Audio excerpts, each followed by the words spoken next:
Let me ask you something, and I want you to really sit with it for a second. If your department told you tomorrow that they were rolling out AI, would you feel excited or would your stomach drop? Because if you felt that drop, you're not alone. I have had radiologic technologists DM me, pull me aside at conferences, asking things like, Chaun, is AI coming for our jobs? And here's the truth. I didn't have a great answer. I didn't have one that I really felt confident in. Not one that was coming from someone on the inside of how this technology actually gets deployed in real imaging departments. I went and found someone. Now, full transparency, because that is how we do things here on a couple of Rad Techs. This episode is brought to you in partnership with Agfa Radiology Solutions.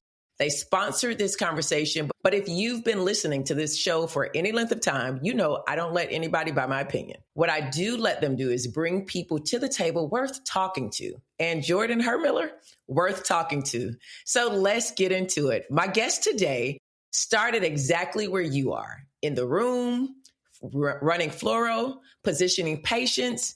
Then he became a manager, university instructor, published researcher. I know the list is going on and on. He is worth the wait, you guys. Then he went to the other side of the table, and now he's managing the North American team at Agfa Radiology Solutions, a company that uses AI imaging, where he works directly with the technology, the clinicians using it, and the teams being trained on it. He's been a technologist, a manager, a teacher, and now sits at the intersection of clinical practice and real-world AI implementation. He didn't build the machine. He knows how to use it, evaluate it, teach other technologists like you and I how to think about it, which means when he talks about AI in your department, he knows what it's like to be you. Jordan Hermiller, RTR, QM, so many certifications. Welcome to a couple of Rad Techs, Jordan. Thank you, Chandra. And that was an unbelievable introduction. I've never had an introduction like that before, so I really appreciate it. Well, I'm happy to be here.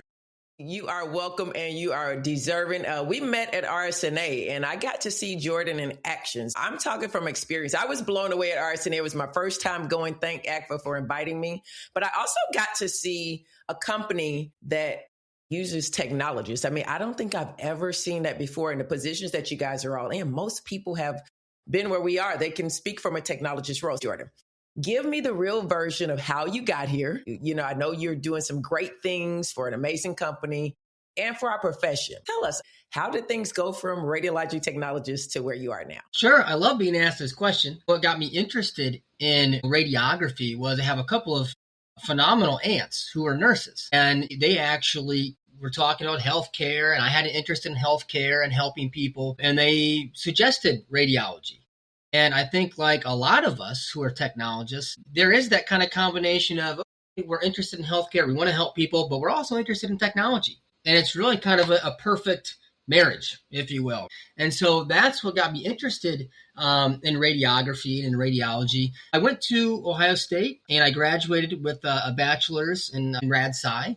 And from there, I worked as a technologist for several years at Ohio State at an orthopedic clinic. And then I had an interest in leadership. I went back to school to get my master's in healthcare administration. And at that time, I actually started to teach as well, which I still do part-time today.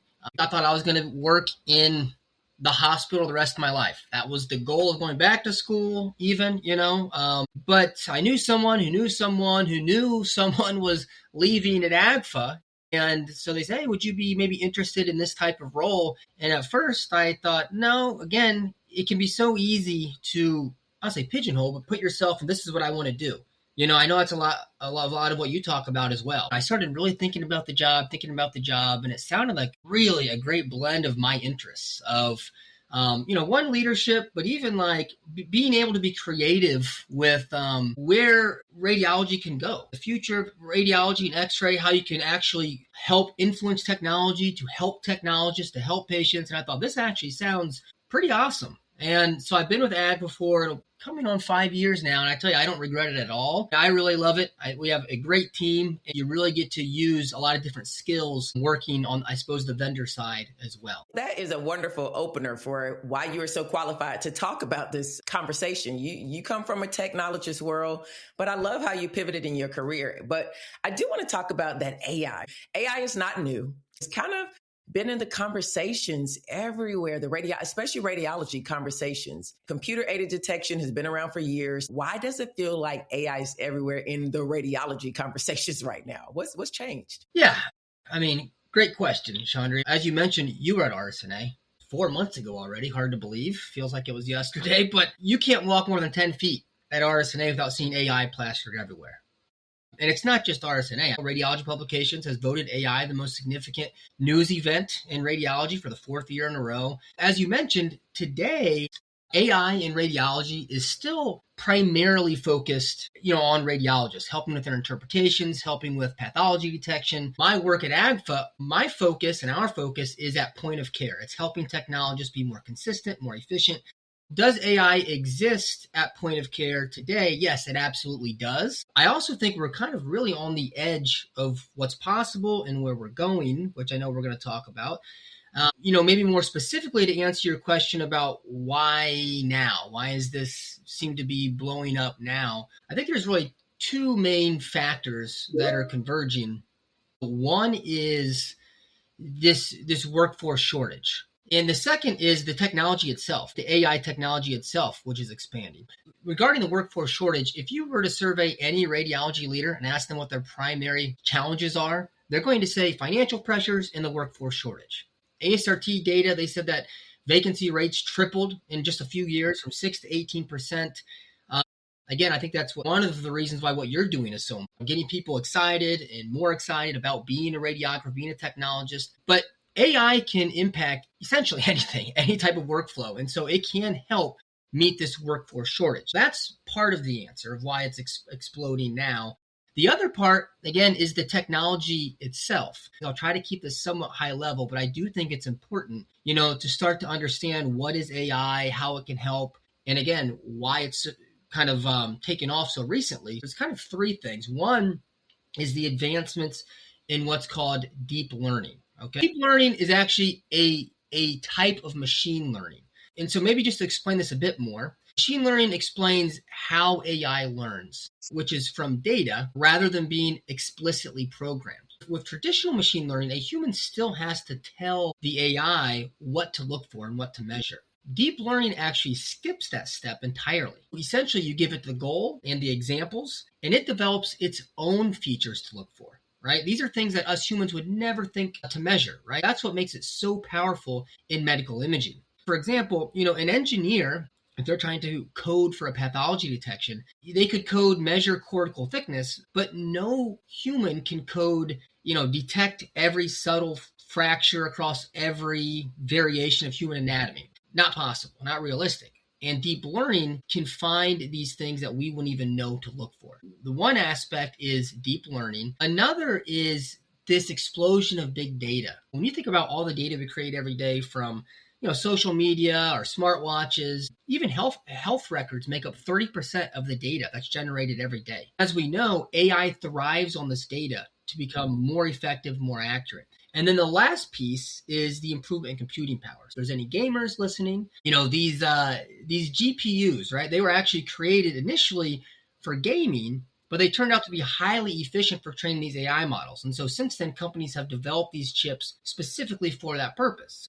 The technology has advanced so rapidly recently because the algorithms, the data, and the computing power have all come together. And then on top of that, you also have to consider radiology was really built for AI. If you think about how technology driven our field is, one. Two, we already had hundreds of thousands of digitized x-rays that have labeled pathologies that are perfect, training data for these AI algorithms. And so today there's over 1,300 FDA approved AI medical devices, right, in the United States, which is wild. But what's telling is over 75% of those are in radiology. And second, a number of them have what's called an add-on payment designation from CMS, which again, actually is pretty important because that tells us that these aren't just kind of fun, interesting technologies. These are actually proven to offer real value in clinical care and to patients. Maybe just to kind of sum it up, one, it's the workforce shortage, being able to impact that. Two, the technology has advanced so rapidly, somewhat recently.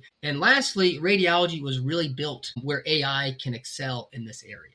When it comes to technologists, because we're talking to technologists, what do they misunderstand most about AI and radiology? Sure. I think that's also a great question. And I think honestly, one of the biggest misconceptions when it comes to AI in radiology is actually, what is AI? Right? You have to consider there's a wide range of definitions that's used by industries to define something as AI.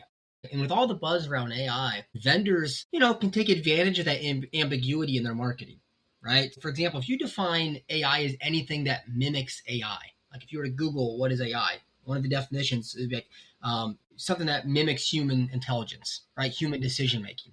Well, if that's how you define it, then you can qualify a lot of features as AI, actually, right? I mean, I think one good example is the automatic exposure control, the AEC. Certainly, the AEC is used to help mimic human decision making. Now, as technologists, yes, we should always be responsible for our techniques, but of course, it'd be unrealistic to say the AEC doesn't take some of that decision making from us. Right? AEC has been around for decades. Undoubtedly, if it were released today, someone would slap an AI label on it, call it intelligent dose or something, but it's not true AI, it's not machine learning. And actually, I give a presentation on AI to radiography programs, to hospital departments as a CE approved AI kind of webinar.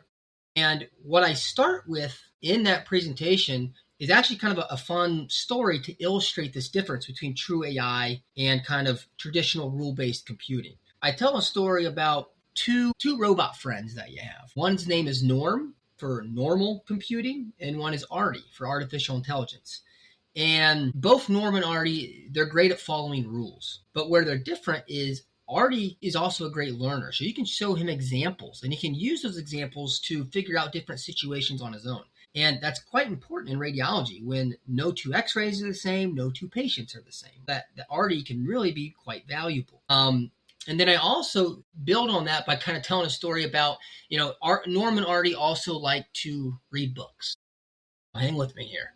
It's Where's Waldo, if that counts as reading. And so, you can show both Norm and Artie thousands of pages of Where's Waldo, pointing out exactly where Waldo is on each page. The next time they look at those pages, they can immediately tell you where Waldo is. It's so impressive. You invite your friends over to see him in action. But eventually, there will be a new publication of Where's Waldo. Your friends bring over this new book. They hand it to Norm and Artie. They hand it to Norm, but sadly, he's lost and confused. He has no idea where Waldo is on these new pages. Maybe it's because he was simply programmed on the coordinates of where Waldo is. But how is that programmer going to know where Waldo is on these pages he's never seen before? So next, they hand it to Artie, and Artie can still identify Waldo on these new pages that he's never seen before. Well, how is that possible?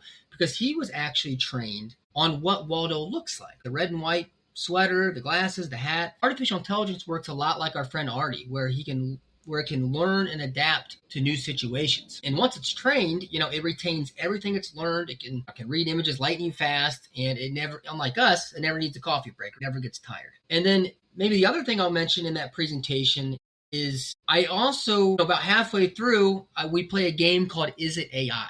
Where I share a number of Agfa features that are part of our Smart XR portfolio. And I ask, is kind of take a survey, a live survey of, I explain the feature. I say, do you think this is AI or not? And I think it's quite eye-opening, actually, because a lot of the features that you think, oh, wow, that's quite impressive. That's very helpful. There's vision-based cameras that help you position and so on. And they say, oh, that's AI, but it's not.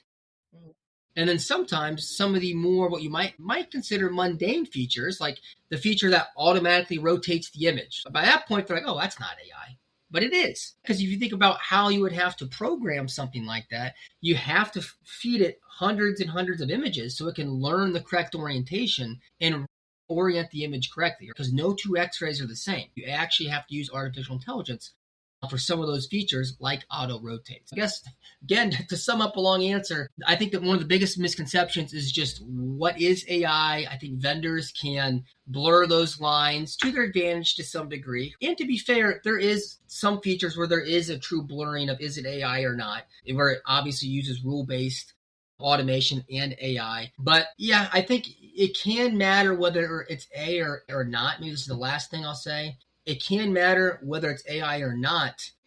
Once this AI is released into a radiology department, it's locked, right? It's not continuing to learn from more and more x-rays. And that's actually important for a couple of reasons. One, the FDA requires that it be locked for safety purposes, right? So you have a validated algorithm that you don't want to change over time. The second reason is important, I think important to technologists, is operationally, it can be quite difficult to discern between what is rule-based automation that we're used to versus what is true AI. Because you consider once it's released and you're using it, both normal computing, rule-based automation, and true machine learning AI, they both accept inputs, apply their internal logic, and produce a consistent output, right? The real difference between rule-based automation and true AI is the type of problems that they can handle and help solve. I really love the Where's Waldo. That gave a visual that I think most people can compare. When it comes to Agfa Radiology Solutions, you guys are, in my opinion, pioneering AI in technologist roles. To clear up the confusion, because I feel like anybody can kind of brand stuff, and we do get kind of confused. Like, is this AI or is it just automation?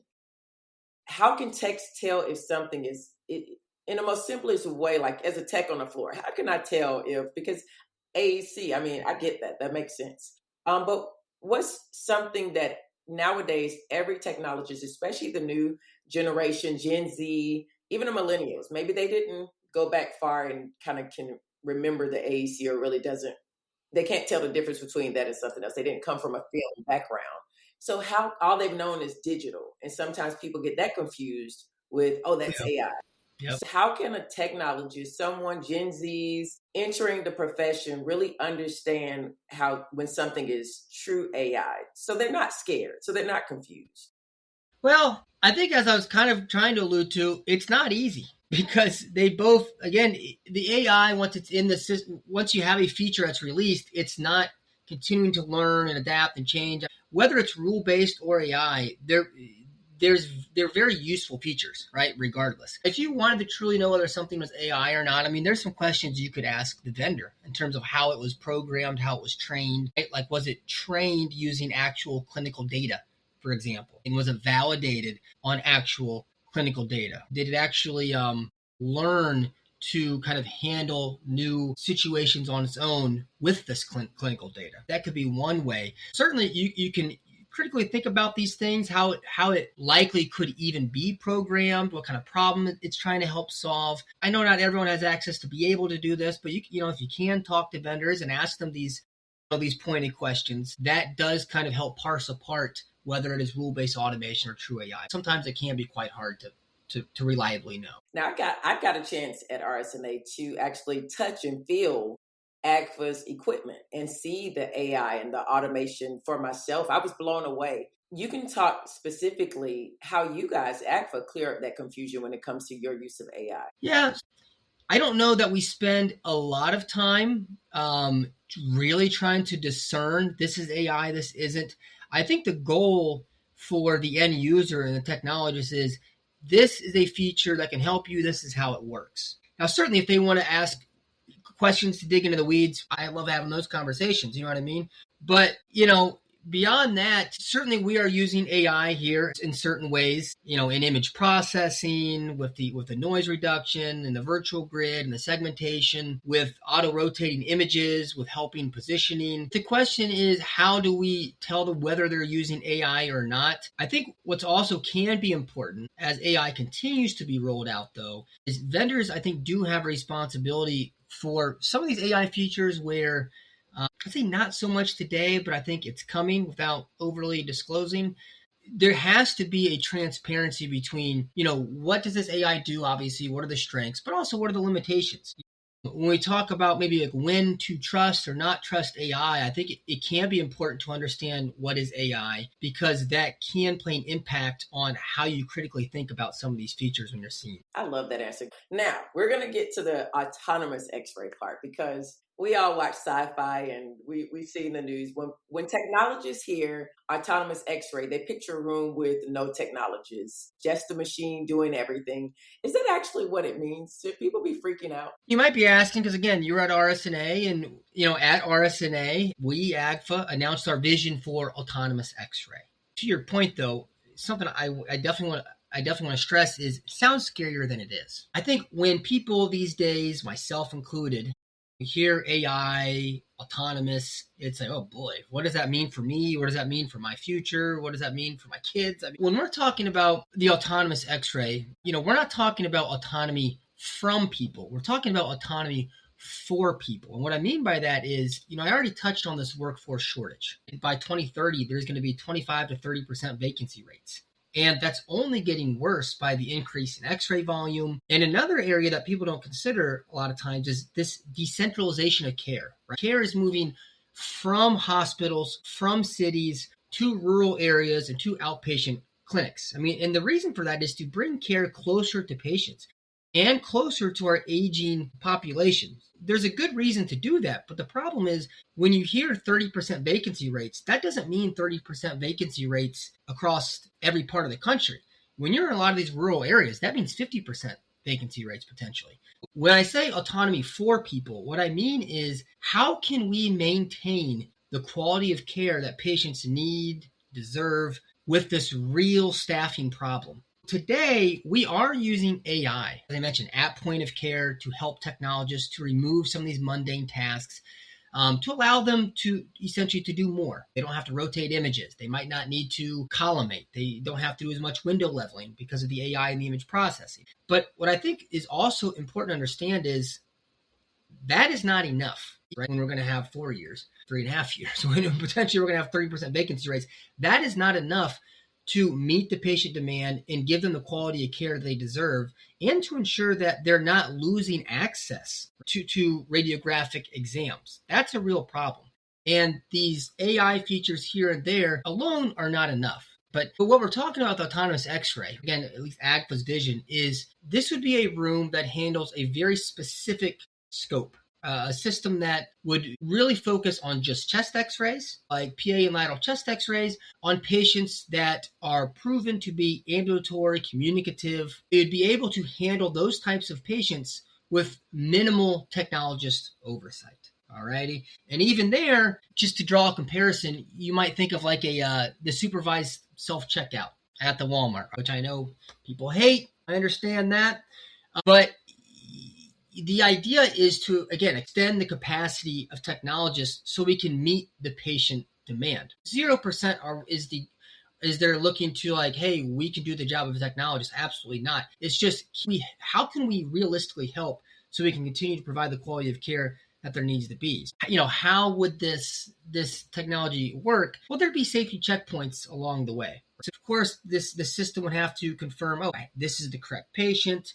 I have confirmed that they can, they have the mental and physical capacity to kind of position themselves for a chest X-ray. The room would be able to automatically position, which of course, some of these things obviously we already have today, right? It would need to automatically collimate. It would, look at the thickness of the patient, adjust the technique. Of course, we have AEC. And something that is also here and coming is potentially doing automatic quality assurance, right? But all the while, it might mean the tech can manage 2 rooms at once, or have a patient, they're imaging, and then this other system would give some type of notification to say, hey, the patient is ready. You go in, you check the images. Do you have any questions? And everything looks good. They can go on about their way. But, beyond that, I think what's really important to understand is, of all the imaging modalities, X-ray, MRI, CT, and so on, one of the hardest things to automate is always going to be X-ray positioning, which we know is 1, not easy, and 2, critical for a diagnostic study. And so there's just no feasible near future, where AI is going to be able to position a patient in the ED for a axillary shoulder who can't abduct their arm. There's no realistic future where it's going to take a portable and into the ICU and X-ray a non-responsive patient. I mean, so, we're talking about a very specific scope of patient to try to realistically meet this future demand. And the technologist remains absolutely critical, within that vision. And really, it even allows them to practice at the top of their license. Again, even in the example I gave, they don't need to be clicking the rotate button. it allows them to focus on areas where only humans excel, which is being present with patients, showing them empathy, making sure their questions are answered, and doing some of these more, the more difficult positions and type of exams. There's so many other things that we could be doing, that would make our job and the quality of care much better. And I feel like you really gave us, you aligned our fears, you relaxed those, because we got to really see what autonomous X-ray really looks like and what Agfa is doing, Agfa Radiology Solutions is doing to make sure we as technologists, we stay central to our patient care by using AI. I really love that. Thank you so much for clearing that up and allaying our fears and confusion that is out there, because there's just so much information and things are coming fast. It goes back to Agfa's keeping humans central. You made a very good point in making sure that the AI that you use, the autonomous X-ray, is not there to remove humans. There are so many things that we are needed there for. So to take away some of those mundane tasks that we don't need to be doing that could be focused somewhere else. So let's talk about patient care. Since you touched on it, we're going to talk about it, because every vendor that I've seen talks about the workflow efficiency, the throughput, and those things matter. But how does AI and autonomy actually improve what happens to the patient in the room? You talked a little bit about it, but the scared patient, the pediatric patient, the patient who's never been in an imaging suite before, this is keeping humans central. I think I already touched on a little bit is AI collimation. There's been published studies that show that it can reduce acquisition time from 45 to 31 seconds per exposure, which is certainly meaningful. It also can cut the amount of times that a tech interacts with the collimation in half. So it's, again, saving them time to be able to focus on the patient and things that matter. It can save 20 hours over a year on a single modality. And that study was actually published when we only had it for distal extremities. Today, we have it for every single exposure, right? That number would be even more. So again, that's just another example of technologist goes to do a portable X-ray exam. They don't have to worry about the orientation of the detector anymore. They can just put it behind them, and it just gives them a few more seconds at least to focus on the patient. I think that's a big part of Agfa's vision is it's trying to let them focus on, again, where humans can excel in what matters and not on the mundane things. Now, and another point I'd make too is burnout's a real thing. I mean, you talk to techs every day. I talk to a lot of techs. I mean, burnout is a real problem. And if there's a lot of x-rays to take, essentially. Now, maybe to give a couple of examples of AI that is here today, but maybe more on the horizon. Say you had to do a portable chest x-ray in the emergency department. It's a challenging patient. There's lots of lines and tubes. You put the sponge behind them. You take the x-ray, you look at it, and you're like, boy, it's not great. It could be better, but I don't know if I have the time or ability by myself maybe to make it better. So you slap a best image possible on there. You send it on the way. Well, it turns out, the x-ray was rotated. And so the heart is enlarged. The asymmetry of the lungs hides a potential pneumothorax. There's been studies, and this, again, is certainly emerging, where you can have AI. It's basically quality assurance at the point of care immediately after the exposure that could tell you, oh, their chin is in the lungs, or they didn't have a full enough inspiration, or maybe they were rotated. There's an AI alert that says, oh, they actually were rotated beyond a reasonable threshold for what's considered a reasonable threshold for a diagnostic study. So you take that into consideration, you look at the image, you adjust your sponge again, you take another x-ray, and it goes to the radiologist, and there's a pneumothorax. Say you're doing a pelvis x-ray, right? A trauma pelvis x-ray. We do them all the time in the emergency department. And on the pelvis, it spots a hip fracture. You then think, oh, well, you were considering doing the frog leg lateral, but now you say, oh, displace this fracture or make it any worse. So now you know to do the cross table shot so you don't displace this fracture for that patient. Or maybe you do, Agfa actually, we released where you can use the x-ray room to do tomosynthesis with them staying in their stretcher, which can show you the information you need from the frog leg lateral without them moving at all. So you can also be used, some of this AI, to impact your workflow for patient care and patient outcomes. In each of those cases, the AI informed the technologist's decision, but they made the decision, right? And I also think, I think vendors have really a duty almost when there is a technology that's going to help patients to focus on those features, right? To help techs, but also to help patients. Yeah, I was at RSNA and I saw exactly what what Jordan just talked about. I was on the tomosynthesis table having a good time, but I got to see how you guys put that together seamless. Oh, yeah. And as a technologist who's worked in those kind of facilities where you just got one shot to get that board behind them and get it right in, I've been guilty of missing and flipping images the wrong way. I mean, who hasn't? I hear you. And get with vendors and ask questions when they come in. Reach out to those that can answer those and allay those fears for you. But this really helps us to see how keeping humans centered and not removing jobs is so important. So that parlays over into an upswing in our conversation. We understand AI, autonomous X-ray, but the future roles and opportunities that come from AI. Let's talk about what actually is opening up, because I don't want this conversation to only be about what's going away or the fears or the anxiety. What new roles are you seeing radiologic technologists move into as AI becomes standard? And are these roles that working technologists can actually access, or do they require you starting over? Because most of us, we're working full time. We have lives. We don't want to have to stop and start over. But even for Gen Zers coming into the field, what should they do to prepare? Maybe what kind of things should they be doing? I really appreciate you asking this question in terms of what options will exist now and going into the future. The role is evolving. What new opportunities will this create, right? ASRT Consensus Committee, for example, they actually recommended that AI play a real role in radiography, and that they actually recommended that these radiography programs require AI in their curriculums. And then internationally, the ISRRT stated that techs should play an active role in developing and validating some of these AI features.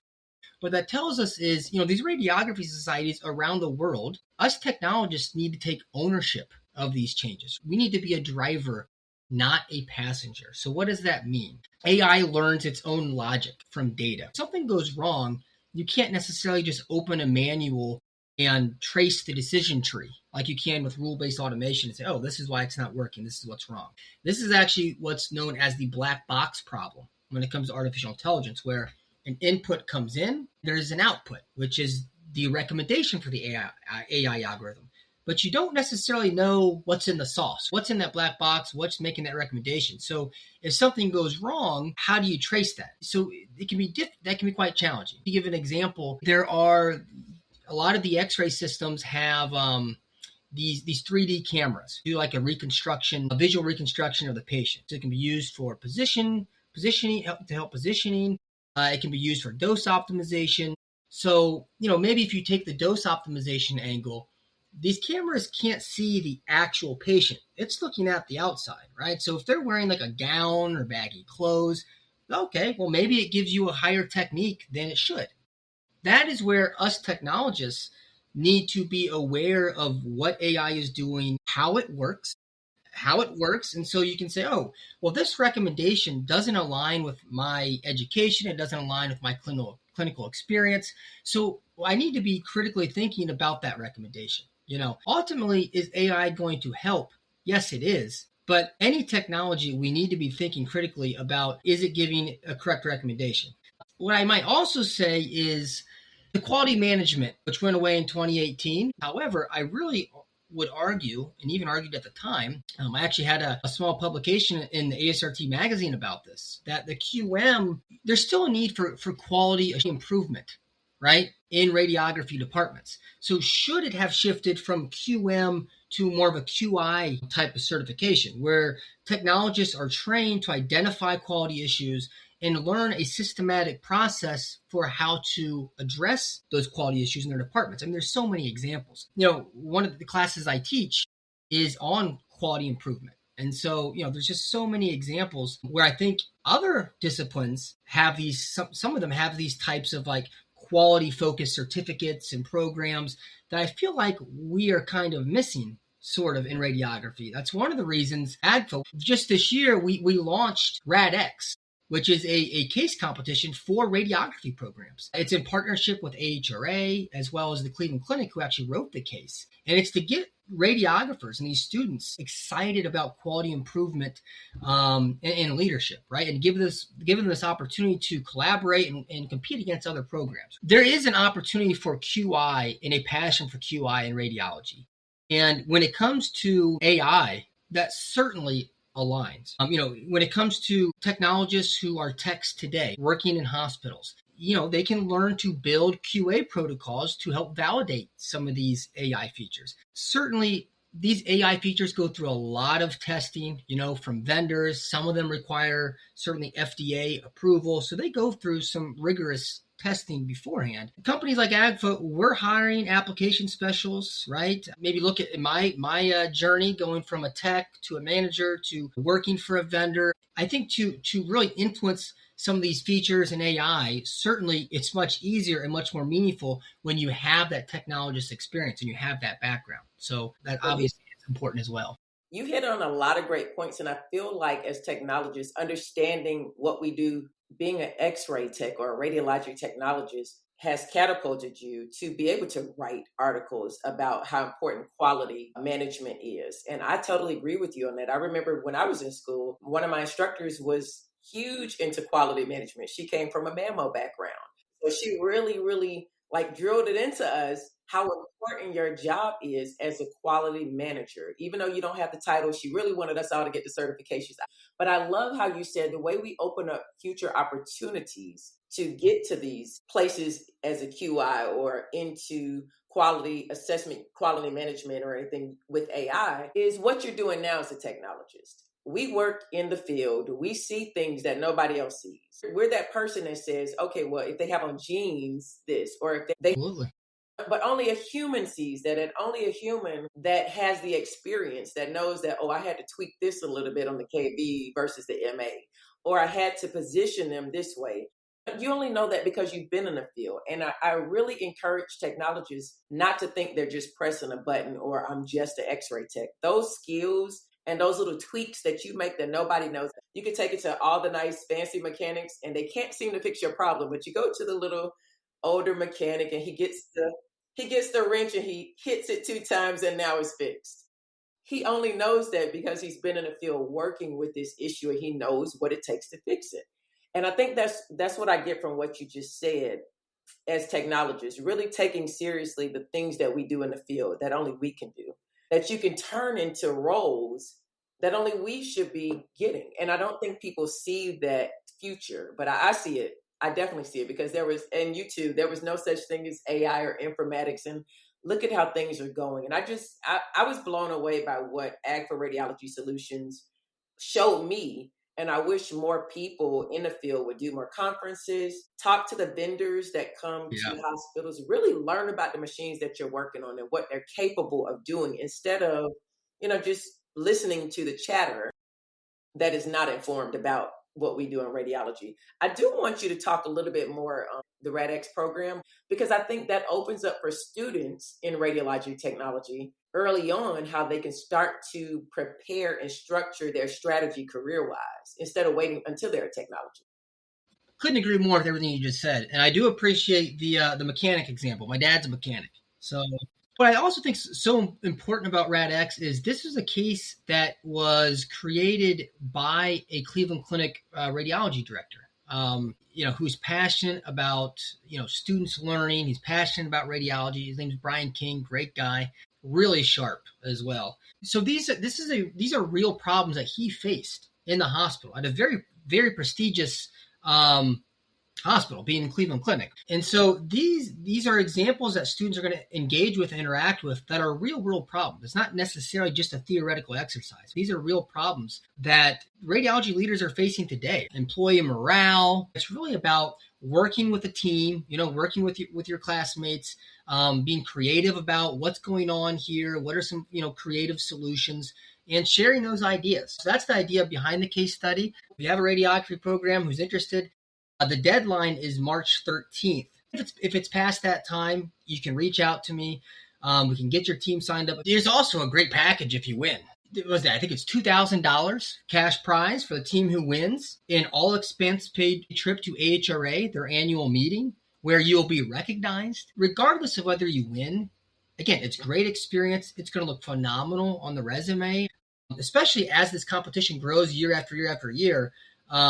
And gets bigger and bigger, having that on your resume, whether you win or not, is going to show you take initiative. And it's virtual too. You get with your team, The deliverable is, kind of like a short executive summary and just, your presentation. And then you give a 10 to 15 minute presentation to a group of, there'll probably be someone from Agfa, someone from AHRA, someone from Cleveland Clinic. You give your presentation, they'll ask you some questions, and everyone receives feedback. I think within like a month, gets feedback on their performance, how they did, how they could improve. So really, I think a unique and a great opportunity for students. That is great to help people to see that not only AI is assisting, how Agfa Radiology Solutions is using AI in radiology. I think you said 75% of the data, like our films and things, is used by AI to just so much great information here. I appreciate it, Jordan, and Agfa Radiology Solutions. But I want to kind of summarize everything that we've talked about, because you gave some great analogies. You helped us to get the confusion wiped away, get clear on that, but also to understand the future of how it can help us with our career, where imaging professionals need to be involved as AI continues to grow. Here's the question that lives under everything we've talked about today. A lot of radiologic technologists are worried. You've cleared up a lot of stuff, but some are still going to say, I'm still worried about AI replacing us. I don't care what they just said. I'm not talking about the general anxiety of change is scary. You and I talked about this before. I remember when we went from dark room, no packs, to packs, and people are like, oh no, we need film. How are they going to be able to see? They're taking away jobs from people in the file room because you used to go hang the film. We've seen changes over the course of the 20 plus years we've been in this profession. Some of them have scared us. AI is changing so fast, but I look at now some of the things that have come from it. Informatics. Usually nurses only did informatics. I have a friend that's a director over imaging informatics, all from being a radiologic technologist, because like you said, we need to be in those spaces. One last, talking about the fear of AI, but I mean the real specific fear about job security, but about whether the profession we trained for, the career we built, is going to exist in 10 years. Is this fear valid? Is the fear valid? I think maybe just to draw a comparison, and then I'll get a little more specifically into it. And there's so many different examples that you could draw from. But in the 1970s, when ATMs came out, and they thought, oh, for sure, bank tellers. Most of what they did was withdrawals, helping check your balance, deposits, and they thought, oh, well, we're out of a job. The ATM can do all of that. Well, today, there's more bank tellers than there were then. What happened? Well, they shifted to areas, again, where only humans can do and only humans can excel. So they help customers open up new accounts. They, customer relations. They help them, they answer their questions and help solve their problems. All of that is very, very meaningful. And in fact, more banks were open, so we need more tellers. And as you kind of already alluded to, in radiology and in radiography specifically, we go from film to CR to DR. Every step along the way, I mean, did we ever have an issue where techs couldn't get jobs? I don't, I wouldn't. And it's not getting better. If there's ever been a demand for technologists, it's today, when obviously the technology is as far as it's come. And I guess just to add on to that, the point that I can't speak for all the vendors, but certainly Agfa, our mission is very aligned with patient care, patient outcomes. And so that's one reason why we've kind of excelled in historically is our image processing, because that matters to patients and patient outcomes, is that you have, optimal image quality. But we almost feel a responsibility and a duty to where if there's something we can do to help patients and help accessibility to care, then we're going to do that. And if we're helping patients, then the sales, everything else kind of follows. And so that is our vision. That's how we're aligned. Okay, part of that is how can we help patients? Well, we need to make sure there's enough techs to help them. So if we can help them be more efficient and extend their capacity, then that's how we will help. But again, there's just no future I can see outside of the Terminator coming. There's different types of AI. There's narrow AI, there's general AI, there's super AI. Everything that exists today is narrow AI, meaning it's designed for a specific intent, a specific purpose. Useful features, but a specific purpose. But you would at least require some type of general AI, which again does not exist. And we're not even close to how is that going to position a patient outside of maybe just a routine chest x-ray.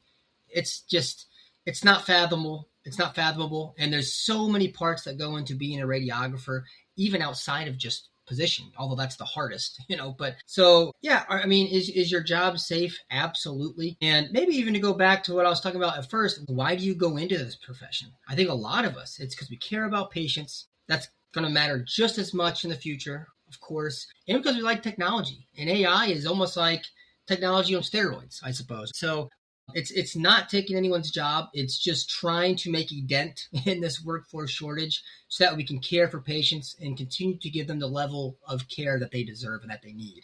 Throughout the conversation, you helped those that maybe weren't convinced in the beginning or were just confused about what it was, and how Agfa Radiology Solutions does their part in helping humanize and also help patients as well with AI technology. Practical guidance, like what are some things that you would sum up for us that technologists should start doing today to prepare? There's a number of courses online you could take about AI if you want to learn more about this. We do give a free CE approved webinar on AI and radiography, which goes through some of what we talked about today.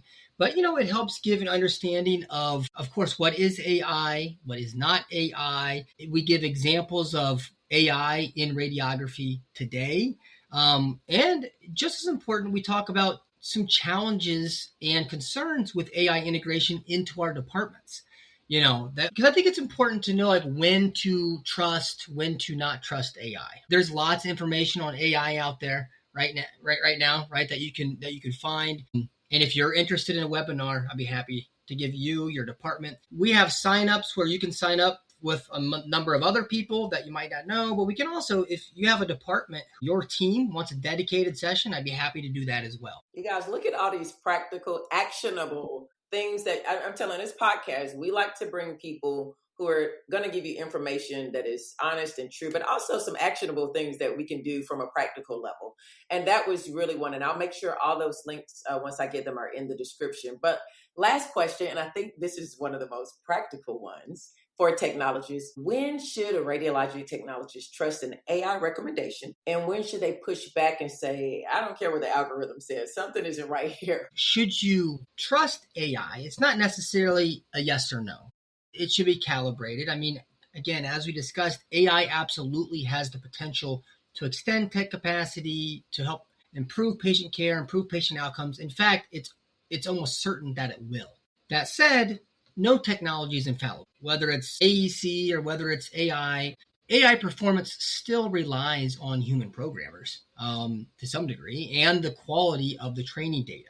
What do I mean by that? Well, quality can kind of be defined in a few ways when we talk about the training data used to train these systems. One, does the data that you use to train an AI, does it represent the patient population that it'll be serving? To use like fracture detection software as an example. Say you took x-rays from just an elderly population and you tried to apply that to a pediatric population. Well, there's a decent chance you overestimate the number of fractures, or it leads to a downstream misdiagnosis. Of course, quality data means that the data also has to be accurate, seems obvious. But again, to use a fracture detection example, if you have a radiologist who labels an x-ray as not having a fracture when it does, and that's included in the training data, then again, that can lead to a downstream misdiagnosis. Data drift. So data drift refers to the inevitable changes that occur over time, whether that's in people, disease, image quality. Inevitably, in 10 years, COVID, for example, is going to have a different presentation on chest x-rays than it does today. Image quality is only going to get better. These are just examples of why you need to train and retrain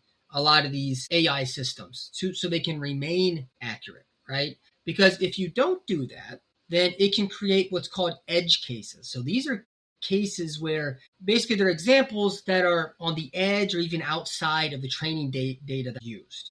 Maybe just to answer kind of high level, when to trust, when not to trust. When to trust, I mean, yeah, if you have a normal patient that the AI is giving recommendations that aligns with your training, aligns with your education, then yes, you would trust that. But also as radiographers and as professionals, we should always be thinking critically about these outputs and these recommendations. So, but maybe to give an example of when to question, well, maybe say you have a patient in the ICU. Again, it's a challenging patient. You're doing a portable chest x-ray, and the reason is to confirm tube positioning and maybe rule out a pneumothorax, right?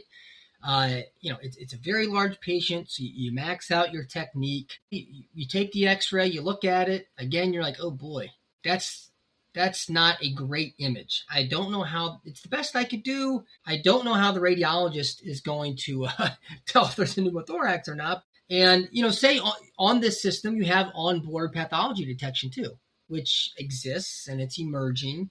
And it doesn't flag a pneumothorax. So you have a couple options. You could say, that's fine, and you send it, you go on about your day. Or you could think, oh, maybe this AI pathology detection was trained on X-rays from an outpatient clinic with an overhead X-ray room where you have walkie-talkie normal patients, and maybe it's not. This is outside. It's an edge case. It's outside the threshold of image quality to identify the pneumothorax. So maybe I should still call the ordering provider or the radiologist and say, hey, it didn't flag anything, but you might want to look at this one sooner than later. Could be, one example. And maybe to even build on that, there is a real risk of what's called automation bias, which we already see today, like with the AEC, for example, where we notice techs start to lose their ability to set manual techniques because of the AEC. What we don't want is for that to happen increasingly with AI features as well, we'll say, where they are just trusting these recommendations without any critical thought to them. And to build on that, AI, I think if you don't take anything else from this, AI should be used to assist our clinical judgment, not to replace it. This isn't also to say that I don't want people to overly worry about AI is not accurate. It's very accurate. And in fact, the FDA requires vendors to document their training data, their labeling methodology, and performance across demographic subgroups. So there's real oversight. And AI will improve care. But again, we need to always be thinking critically about the outputs and the recommendations it's giving. The same as we do today with rule-based features. I was writing down notes as you were talking because I feel like when to question, when to trust is something I get asked a lot. Yeah. It's a good question to ask, but to show how they are trained and the importance of having radiologic technologists in those rooms, training those AI algorithms, but to also to help us as technologists understand the lengths that are going to make sure the AI technology is being used and tested and trained properly, but also that we as technologists still are needed and need to do our jobs. Yes. When it comes to setting techniques, don't think you can just rely on AI. We are still technologists. We still need to know how to do those things. When it comes to pathology, understanding that we are still responsible for looking to make sure. I just feel like you really gave us a lot to think about and helped us with those fears and confusion through this conversation. Jordan, thank you. Agfa Radiology Solutions, thank you so much for coming on a couple of RAD Techs. I want you to share anything that maybe you feel our audience should end this great conversation with and where they can find you and learn more about Agfa Radiology Solutions. Some closing thoughts. I mean, if you're interested in AI, we'd be more than happy to give you it's a free webinar. I'm on LinkedIn if you want to reach out, if you have questions based on what I talked about in this podcast. I love talking with, whether you're a tech, a manager, you have questions about AI or just Agfa in general, you can reach out, shoot me a message there. Hopefully this was a useful conversation, hopefully educational. That's a wrap on another episode of A Couple of RAD Techs podcast. Huge thank you to Agfa Radiology Solutions and Jordan Hermiller. Go connect with them today. All the information will be in the description. It's exactly the kind of thing that's building the next generation of leaders in this field and educating us as well. Here's what I want you to walk away with today. The conversation we just had. This is the kind of thing you need to be in the room for. Not just listening to a podcast about it, but actually in rooms, at conferences, at tables where these decisions are made. We are radiologic technologists. AI is not going to ask for your opinion, but you can be someone who gets asked. If this episode hit different, share it. Forward it to another radiologic technologist who may be confused or may be scared like you.